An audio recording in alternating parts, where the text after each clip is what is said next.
Welcome, everybody. This is the Rotary E-Club of Silicon Valley, and every week we bring you the stories of people who are making a difference in the lives of others, locally, globally, and digitally. We're part of Rotary International, 1.2 million people in 36,000 clubs around the world dedicated to the idea of service above self. That idea that you can improve the lives of others and find a lot of joy and meaning in that. That is part of what we believe makes for a really, really good story. That opportunity to share these kinds of messages of people doing these kinds of things, a nice antidote to the doom and gloom you get on the news and in the scrolling. So with that, let's get to the cool story that we've got for you today. I have asked Joe Wolf to speak to us. He is part of Imagine Worldwide. He is the co-CEO. He's got a wonderful story to tell about the power of technology to make a difference educationally in places where there is a great need, and we are excited to share that story. Joe, welcome to the Rotary E-Club of Silicon Valley. Thank you. Thanks for this great opportunity and the hard work that you do.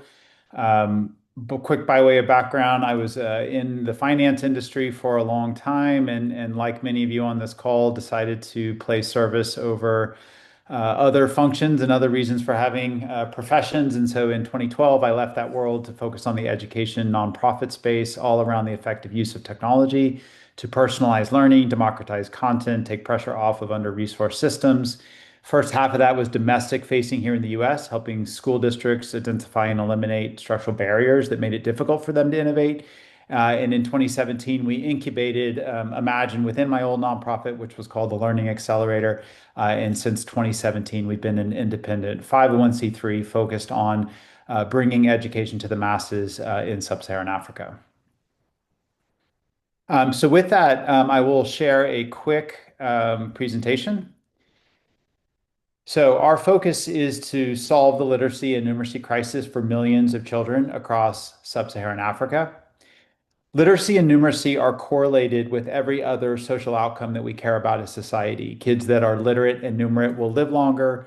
They will take better care of themselves. They'll take better care of the environment. They'll make more money. They'll be more peaceful. And these impacts are multi-generational. If you are literate or numerate, it is a near certainty that your child will also be literate and numerate.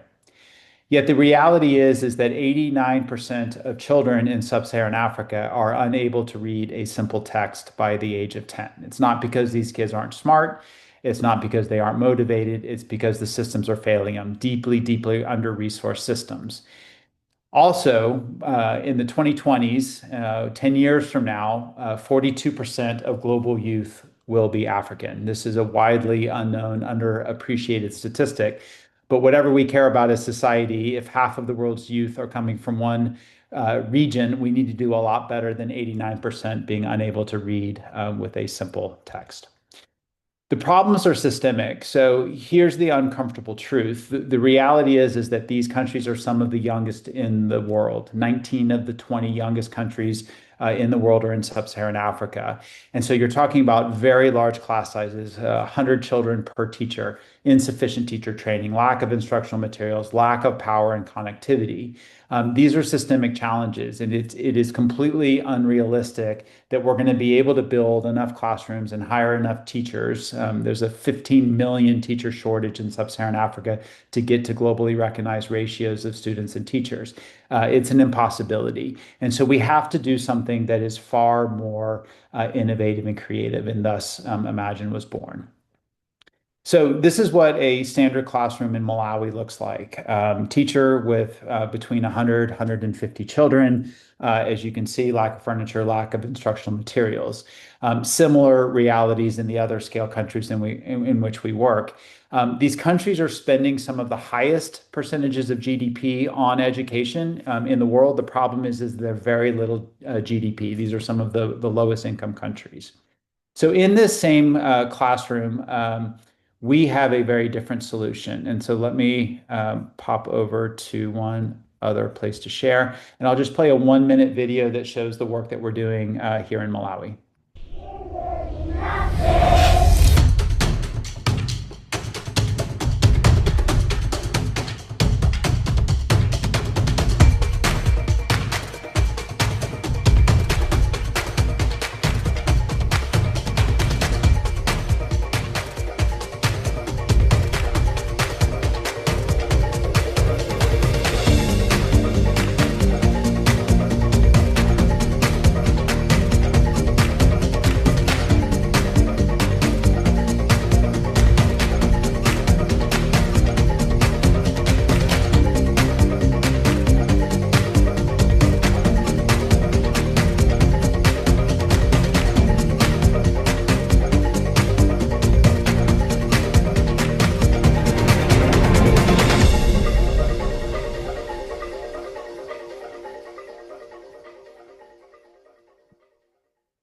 On the left is the exact same classroom that you saw in the prior video of 150 kids with one teacher.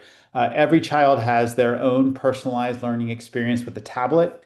The tablet works offline, it's solar powered, it's working in local languages like Chichewa and Kiswahili, and it's completely adaptive. Every child in this classroom is moving at their exact right pace. The software has been built to work offline. It's been worked to be fully autonomous. So you don't need a trained instructor that is guiding the child. The tablet itself can teach the child how to first use itself. This is often the very first technology usage for these children, and can start with numbers and letters and march them all the way through to fluency based on their own proficiency levels. Each child has between 30 and 60 minutes with the tablet, and then that same tablet will rotate between 4 and 6 learners per day. So that's the way it works in Malawi. This is a refugee camp called Zaleka, primarily kids from the Congo and South Sudan. Here we're working in Chichewa, which is the language in Malawi. We're working in Kiswahili, which is the language of the camp. We're working in French, which is the language of the Congo, where most of these kids are from. And we're also working in English because everybody is also striving to learn English.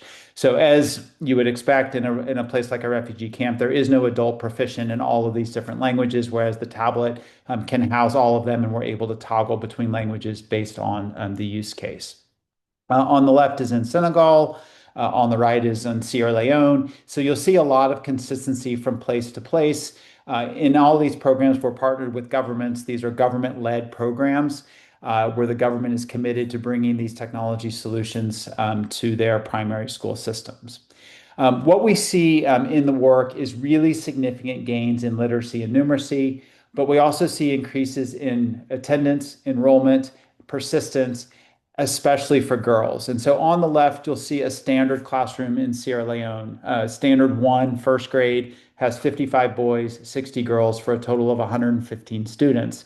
And what you see by year six, standard six, is that 55 boys are now 18, 60 girls are down to 9. So you see a huge attrition level as kids get older and they get to a situation where parents are deprioritizing their education. So what we're seeing is very significant increases in enrollment, but we're also seeing increases in attendance and persistence, especially for girls, and showing that girls are actually performing slightly better than boys in systems that are deeply structurally biased. So lots of really strong benefits to the program that we're doing. This is just a quick snapshot on the infrastructure. We put solar power onto the roofs of the building. That charges a bank of lithium batteries that lives in that cabinet to the right. The tablets are slotted in overnight, locked, bolted, and the lithium batteries will charge the tablets overnight. So this can work fully with solar power. We work in very remote areas within the countries in which we work. And then last, just to give you a snapshot on our key levers. So our team, which is 90% African, I'm based in California, but 90% of our team is based in Africa. We all wake up absolutely determined to improve these 4 value drivers. The first is access. So in 2022, we served 6,000 children. In the beginning of 2026, we'll be serving roughly 1 million children. So very steep growth trajectory. This model is massively scalable. And in the next 5 years, we'll grow from 1 million annual learners to closer to 5. The second is efficacy. There have been 9 randomized controlled trials, the highest level of research done on these solutions across different languages, different contexts, different implementing partners. And what it consistently shows is very significant spikes in literacy and numeracy, as well as the other tangential benefits that I mentioned. We also have a very strong research team that is constantly collecting data to create learnings that are shared with both the implementing partners and the software partners. So this continuous improvement loop is making the solution better and better and better over time. And it's one of the beauties of technology. Even in very remote areas, we're able to update the content quite frequently so that the child is getting better and better content over time. The third is affordability. We've seen cost per child decrease by 75% in the last 5 years to around $7 per child per year. And because of the deflationary nature of technology and our increasing economies of scale, we would expect that to continue to go lower over time. And then lastly is sustainability. So from day one, we partner with governments. We work within governmental systems. We do not believe in building parallel systems. We don't believe in handoffs that never happen. We believe in partnering with government and building the muscle within the system so that the system can run itself and we can put ourselves out of a job as quickly as possible. So the programs that we work with in Sierra Leone and Tanzania and Malawi, these are all government-led programs being supported by us.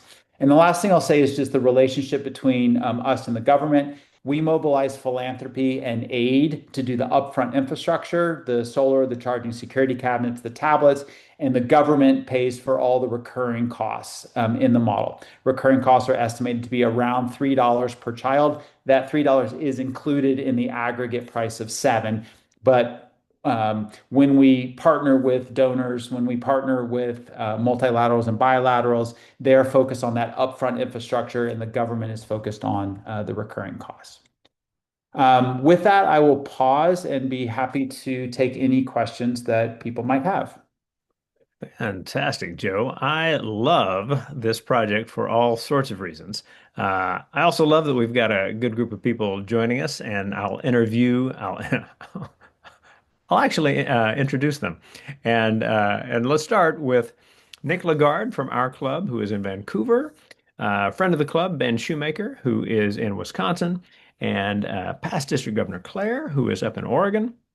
I am in the San Francisco Bay Area, San Jose specifically, and excited to jump into this. Okay, so there are limitations in asking somebody doing wildly interesting stuff to say, could you present this in 10 to 12 minutes? And I know that there is so much more about your work that needs to kind of come out on this. One of the things that I read at one point had to do with acceleration of math scores.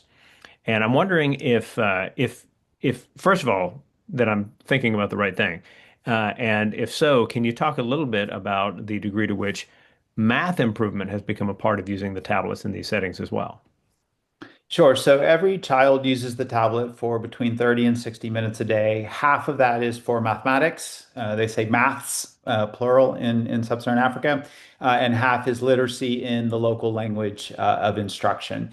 And we find that in general, kids are making great progress in both. Math happens a little bit faster. It's a little bit more of a universal language. In most of these countries, you're talking about a lot of local languages. So while the national language of instruction in a place like Sierra Leone is English, there's lots and lots of local languages. So there's usually a period of time where that transition to English takes a little bit longer, whereas math, the kids come out of the canon a little bit faster. What we're seeing in general is around 6 to 9 months of improved learning for every academic year. We're seeing top decile standard deviations, so improvements versus what's happening in normal instruction. And in more layman's terms, if you look right now, about 20% of children in our countries are getting to either emergent or fluent status, meaning they're either fluent in mathematics or reading, or they're emerging, meaning with practice they will get there, about 20%, 2 out of 10. We're showing right now about 4 out of 10 on our way to closer to 6 out of 10.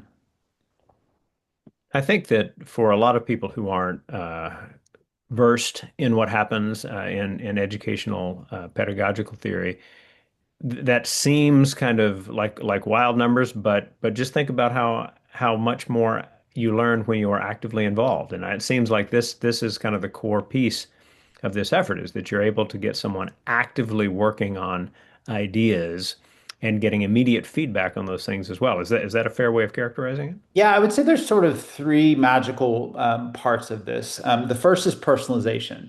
So we all learn at different paces. We all are at different points, and that is completely okay. And so allowing the technology is very good at meeting the child where they are. So they're not bored, they're not lost, they're at their right level. When they're at the right level, engagement goes up, and when engagement goes up, learning explodes. The second is the democratization of content. So rather than being captive to the one adult that happens to be in the classroom, I mean, even my kids one year will say, I love science. I have a great science teacher. And next year, I don't like science anymore. Whereas when you talk about the places that we're working, huge levels of teacher variability, huge levels of untrained teachers doing their best, not because they don't love kids, but just the reality is there's not enough training. So what the technology is able to do is democratize the very best content available and allow the adults to be coaches and mentors and helping the kids along their individual path. The third is that it's multisensory. And so you are doing something while you're hearing something, while you're seeing something. I have two dyslexic children. Anyone that has kids with special needs will realize that these multisensory experiences are actually a very big reason why kids are able to make progress because there's some combination of inputs that allow that brain to really switch on and start absorbing the content. And so those three benefits are a huge part of why this has been as successful as it has. You talked a little bit about the teachers becoming coaches, which is a theme that happens in discussions about more improved educational outcomes in all sorts of settings. I want to zero in on talking about teachers for a minute, and then we'll shift to talking about the technology. With the teachers, it is a shocking statistic that there would be a need for 15 million teachers in sub-Saharan Africa. And so I want to map out a discussion and have you speak to it. You can imagine someone responding to this saying, "Okay, this is about technology. It's better to have a teacher there." And then the next person saying, "Yes, yes, yes, but you see, we don't have those teachers. There's an incredible shortage." That's pretty straightforward. If the person responds with yes, but having these things may incentivize governments not to address the teacher shortage, is that something that you're seeing in some fashion, or do you find that there is a different outcome based on the efficacy of the tools? Sure. So teachers are some of the biggest fans. We did a qualitative study this year in Malawi, and 97% of teachers said that the tablet program is making them more effective, more sustainable, their jobs more enjoyable. To get 97% of people to agree to anything these days is very challenging, but to see teachers really embracing the technology of making their jobs easier. And when you dive into why is that, they say, well, kids are coming to school more often. Kids are more motivated when they are there. Their attitudes toward learning have improved. Their agency has increased. The remediation is happening faster. I mean, teachers spend a lot of time trying to get kids caught up. The tablet's really good at meeting the child where they are and helping with that remediation piece. So we're actually finding that teachers are massive beneficiaries. You know, those 15 million teachers, if we were to go down that route, is about an 80% increase in the budget in these countries, which is an impossibility. So in some ways, all of us would love to have more schools, smaller classrooms, better trained teachers, more instructional materials, more electricity. All of these are wants. The reality is that there's an economic impossibility of that happening. So in some ways, it's a little bit of a false choice. What we see is that when you have 100 kids in that classroom, the teacher is unable to create individual relationships with individual children. It's extremely difficult. There's just too many kids. So in a lot of ways, the technology can be a teacher aid that they would not be happening otherwise. And there will still be a core instructional period of literacy and numeracy. And then we occupy a supplemental period, so still a part of the governmental timetable, but separate from that core instructional period. And the two of those can work together really nicely. So staying with the teachers for a minute. I have worked in a variety of schools and settings, and had an especially impactful conversation at one point with a third grade teacher, where we were talking about problems at that school. And this was a school in an affluent area, by the way, where it was like, okay, the scores, the math scores of these kids are just low. They're low. Like what is it that we're facing? And he said, I'll tell you exactly what we're facing. The teachers who are tasked with teaching this often are really uncomfortable with the material themselves. And that's not to say that that's across the board, of course. But if there are teachers who are uncomfortable with the material, I would imagine that what you are doing by providing these tools is also professional development for teachers as well. They are getting the chance to go through this material themselves as a way of becoming more successful coaches. That was a bit long, but is that the case that the teachers in using these tools are themselves becoming more confident in working with kids on the content? Yeah, there's no question. We're hearing stories of parents learning from kids, of younger siblings learning from kids. This is usually the first technology that is in a lot of the communities in which we work. So the teachers are experiencing technology for the first time. There is a content lift in terms of them being able to use the content. We also have a lot of excess capacity in our technology. So there's extra power in the school, there's extra compute on that tablet. And so being able to load professional development materials for teachers so that they too are not having to face this shortage of human capital that can help them get up to speed. We were just with one of our governmental partners in Africa in May, where they were saying that there's a large number of teachers that are not yet accredited. And they're having a hard time getting the accreditations done and teachers to pass. And we're wondering whether the tablets could be used to house content to help teachers become more proficient and to get that certification, which allows them to get onto the payroll for the government and move from unpaid to paid. So there's all kinds of open-ended possibilities. I mean, what technology does beautifully is again that customization piece, but also the delivery of content piece that is just prohibitively difficult in areas of low capacity. Well, that partnership that you describe with the governments in the areas where you're working, I think you said we don't believe in parallel systems. Seems to me to be a very efficient way to think about possibilities. In looking at your operations, Ben asks about the biggest challenges. So, what is it that allows you really to make these things happen? And is there a particular thing you overcame that really kind of opened the floodgates on being able to work with as many teachers and students in schools as you are? Sure. I mean, I think we're at the very early stages of what's possible here, and there's a lot of learning that's happening as we scale from 5,000 children to 1 million children in 3 years. There's a lot of things that break and that we quickly work to fix. We're huge believers in continuous improvement, and the only way that happens is by rapid iteration. Again, one of the beauties of technology. So I sort of put our activities into three buckets. The first is around how we get equipment into these schools, and there's been a lot of learnings and a lot of challenges around how do you procure at scale? What is the right tablet? We now customize a tablet to have a very large battery, to have a lot of durability features that would be non-typical, and to have every part be a commodity part with a screw so that a repair shop can actually have a spare part and get something fixed, as opposed to commercial components that are glued down and meant to be thrown away.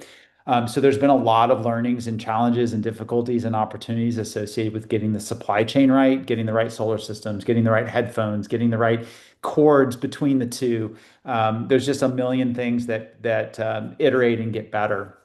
The second bucket is now we have the equipment in the school. How do we iterate and improve the performance, what we call the time on task? What we show is a pretty good correlation between the number of minutes the child gets and the learning gains.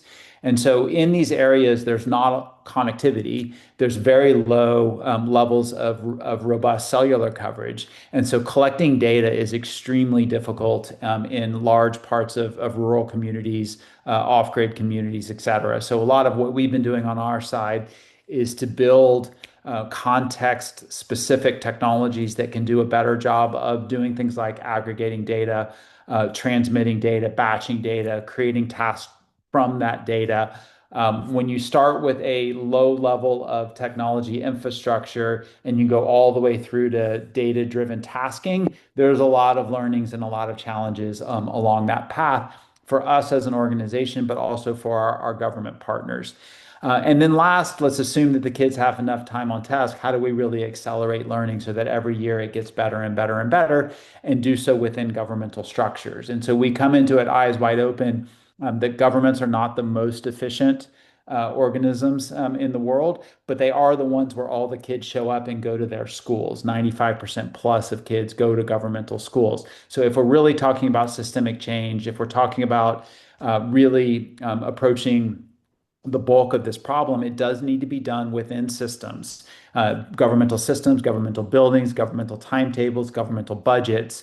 All of that comes with complexity. It comes with slowness, bureaucracy, all those things that are constant challenges. But again, if we don't want to just build a parallel system that inevitably will be defunded, like we're seeing with USAID and others, we do have to work within those systems and take on those challenges of doing so. Let's shift to talking about the devices themselves. You've seen these improvements over time with how you've experimented in the field. What is the lifespan of the typical tablet in, say, Malawi or Tanzania now? So we model about 4 years in our cost per child estimate, and that assumes that around 10% of them are getting repaired each year. So far, those estimates look good. We haven't been in the field in Malawi for 4 years yet with the same tablet, but all of our estimates so far look quite good. And as as connectivity becomes more ubiquitous, are you working on plans for how to take advantage of that, or are your hands full with what you got going on at the moment? Now, we expect to be piloting Starlink and other connectivity options next year. Probably for these environments, where it really will help us is around data collection, data aggregation, content updating. For 100 Malawian children in rural Malawi to log on at exactly the same time, we would say that that's going to be difficult. It's difficult in Silicon Valley to get 100 kids to all log in at exactly the same time. So we probably will not create a dependency in the near future that every session has to have connectivity in order for the child to be able to perform the tasks. But we do think connectivity can be a huge boost in terms of available content, frequency with which content gets updated, data collection, field monitoring, a lot of other good things. And the use of the devices in the classroom. You talked about 97% of the teachers you'd worked with had welcomed this, had seen a lot of pluses there. And what is our sample size on that? Are we talking about several hundred teachers, like in specific countries, or So we're in around 2,000 schools. fantastic? Each of those schools would have the entire teaching force be trained. There is a fair amount of absenteeism, so we actually train all of the teachers so that they can sub in as needed to run the tablet sessions. So you're talking about many, many thousands of teachers, tens of thousands of teachers. Good, good, good. And what is the difficult? This is kind of building off of Ben's earlier question, right? There is the technical piece, there's the logistical piece, there's the operational piece, and then there's just the personal piece of a teacher saying, "Okay, I'm going to be doing something different than I've done my entire career." What is it that has worked well in getting people on board? Is it just a recognition of the results? Is it something different? Yeah, that's a great question. So I'll answer it in two ways. I was on Clay Christensen's board for many years, the authors of Innovative Dilemma, and often credited with disruptive innovation was sort of his term. And he always talked about how innovation takes root in what he called areas of non-consumption, where you have a consumer that is not using the product, and therefore the status quo is not deeply entrenched and incented to reject the innovation. And so, in a lot of ways, we're working in areas of non-consumption where there's so many kids in the classroom. It's such a struggle for the teacher to show up and be effective that there is very little status quo rejection, and instead a huge thirst from national governments down into districts and zones, down to the community level of saying what we are doing is not working. It is insufficiently resourced, and there are not more resources available to make it better. So let's bring in an innovation. In these same countries, there's no bank branches. I mean, everything is mobile banking. The mobile banking is so much better than what we have here because they had that same sort of leapfrog moment of really looking at doing something very differently than more affluent counterparts. Even the more affluent countries in Africa have far little lower thirst for the innovation. What I'll also say is that there is a part of our process that we call community sensitization that is critically important, where the very first step is not to give a tablet to a child. The first step is to give a tablet to the teachers, give a tablet to the school leader, give a tablet to the tribal leader, to the religious leader, to the community leader, and make sure that they understand what is this content, what is this device. Very often, this might be the first time they've seen a tablet. And there can be a lot of superstitions. There can be a lot of fears around, well, what is it that you're trying to do with our children? And we find that if we do that community sensitization piece well, all of a sudden the program becomes the communities. The community is the one that's taking care of the equipment. The community is the one that's providing a security guard or an assistant for the tablet room, really taking ownership of the program. And that teacher buy-in is a huge part in making sure that that's not about replacing the teacher with technology. It's about helping the teacher be more successful with their children. Well, let's wind things down with a couple of questions about the software.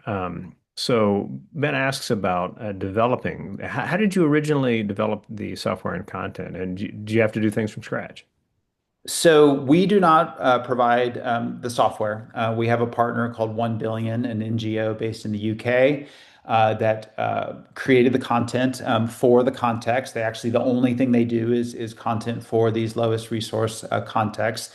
They were one of the winners of the 2017 Global X Prize, which had this challenge of building autonomous software that could teach children how to read and do mathematics in rural Tanzania. They are a highly mission-aligned organization. They've granted perpetual royalty-free licenses to the governments in which we work for their software, and they're deeply embedded with our research team working on continuously improving. And we hope that there will be other software providers. The reality is that you do need to develop for an offline context. You do need to develop a full pedagogy and curriculum in local languages in a low-cost way. And the commercial forces are pretty powerful. So these are not the places that commercial software is waking up and saying, let's figure out how to work for an offline environment in the lowest income countries. So there is quite a gap between half of the world's youth being in sub-Saharan Africa and very, very few content providers really focused on these kids. Fantastic. And Nick identified the URL for those interested, 1billion.org, where one is ONE. Um, Finally, when you look at the power of active self-directed learning in math and in languages, like you've got with the tablet, I would imagine you'd get some pressure to look at other subjects and not just the traditional ones, which I'm sure have their own complications, but things like entrepreneurship. I mean, is this something people are talking about? Hey, can we train students to think about what it means to start a business and the kinds of business literacies that can make an economy all the healthier in any given place? Yeah, it's a great question. I mean, we're always challenged with growth around do you go horizontally and serve more and more and more countries, or do you go vertically and follow the child up the age spectrum and expand the number of subjects? Do you go tangentially and think about there's excess power now in the school building? What else could the school building be used for in after hours as a community center? So I would say our core focus right now is on early primary, getting kids over that hump of becoming literate and numerate is a massively impactful step function impact in a child and a person's life. And there are a lot of possibilities of using this tablet for a lot more than what we're doing now. So we're sort of simultaneously doing our best to stay focused and not distracted and execute on the ambitious plan we have in front of us to go from 1 million to 5 million learners. And also, you should expect some experimentation from us in the next 5 years around a number of other areas that we could be focused. And I look forward to having you back to tell us about the progress with that. This is a fantastic story, Joe. Thank you. I'll wind things down and then hand it back to you for the final word. For all of you who have taken your time to watch this video or to listen to this podcast, I think we're the only Rotary Club in the world where you can do your weekly meeting on your commute listening to a podcast. We're definitely the only club in the world you can get to via rotary.cool. Right? And we know that your time is valuable. And so getting the opportunity to hear these stories and the kind of hope that they bring to all of us about the future is something that we value and that we love that we get to do. We hope that you'll share the stories. You may have family or friends who need to hear these things and get that positive energizing as well. And we invite you to do so, both the videos and the podcasts. Joe, as we always like to do, we hand it back to our speaker for the final word. What would you like people to have in mind as they finish up the recording? Well, first, deep gratitude to you and the rest of the team that have been on this call and everyone that's listening in. This is a great opportunity for us to be able to meet all of you and really welcome this opportunity. So thank you that first of all. Secondly, I would say, the shameless plug for a nonprofit CEO is that we are completely dependent on the generosity of people. We have a model that is massively scalable, but part of our scale is a capital intensity. We put solar into the schools, we put tablets in the hands of children, and we have governments sustaining once we're able to make that upfront investment. So whether it's you that's listening in or whether it's your friend that you think might be interested, please go to imagineworldwide.org. I'd be pleased to meet people in the Bay Area or on a phone call. But we think we have one of the best return on investments in the philanthropic space. Great evidence, great scalability, great affordability, great buy-in from governments, and hope that you'll share the story with others. I'll encourage that as well. Everyone, we will see you next week.